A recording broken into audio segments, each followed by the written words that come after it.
एक हलचल भरे शहर में भीड़ भाड़ वाले बाजार के बीच एक पुरानी दुकान थी जिसे एक बुजुर्ग व्यक्ति मिस्टर अजीज चलाते थे। उनकी दुकान में अजीबोगरीब चीजें भरी हुई थी। पुराने आभूषण, धूल भरी किताबें और अनोखी घड़ियां। एक दिन उमैर नाम का एक लड़का, जो अपनी साहसी प्रवृत्ति के लिए मशहूर था, दुकान में आ गया। उमैर की नजर एक खूबसूरत पीतल की घड़ी पर पड़ी जो एक कोने में रखी हुई थी। उसका जटिल डिजाइन और सुनहरे कांटे हल्की रोशनी में चमक रहे थे। घड़ी में कुछ ऐसा था जो उसे अपनी ओर खींच रहा था। ये घड़ी कितने की है? उमैर ने पूछा। मिस्टर अजीज का चेहरा गंभीर हो गया। ये कोई साधारण घड़ी नहीं है मेरे बच्चे। कहा जाता है कि ये जादुई है। क्या तुम इसे सच में लेना चाहते हो? जिज्ञासा ने सावधानी पर विजय पाली। उमैर ने पैसे दिए और घड़ी घर ले आया। उसने इसे अपने पलंग के पास रख दिया, इसके रहस्यों से अनजान।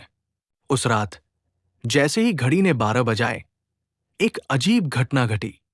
पूरा कमरा एक रहस्यमयी रोशनी से भर गया और हवा ठंडी हो गई।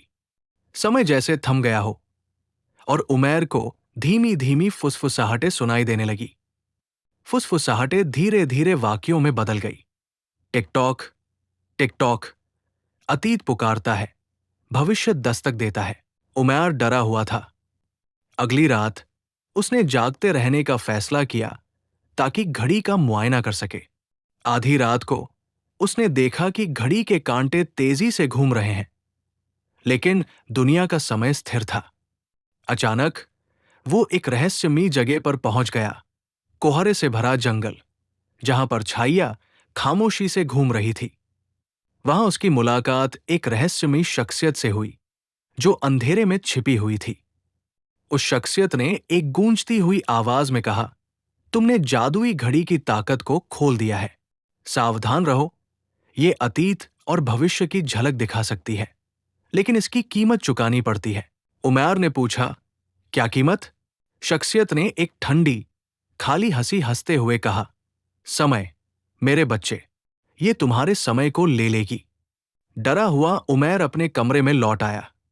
अगले कुछ दिनों में उसने महसूस किया कि वो कमजोर और थका हुआ महसूस कर रहा है, जैसे कि घड़ी उसकी जीवन ऊर्जा को चूस रही हो।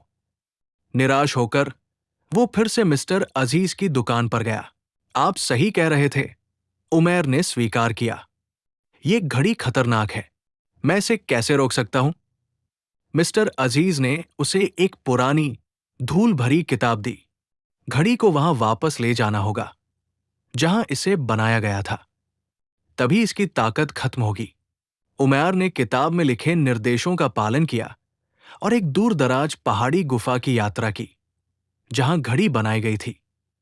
जैसे ही उसने घड़ी को एक प्राचीन वेदी पर रखा, चमकती रोशनी मद्धम हो गई और एक शांत लहर उस पर छा गई। उस दिन के बाद उमैर ने समय और जीवन के अनमोल पलों की अहमियत समझी। अगर आपको हमारी कहानी पसंद आई है तो हमारे चैनल टूनिफाई को सब्सक्राइब करना न भूलें और बेल आइकन को जरूर ऑन करें ताकि हर नई वीडियो की जानकारी सबसे पहले आपको मिले।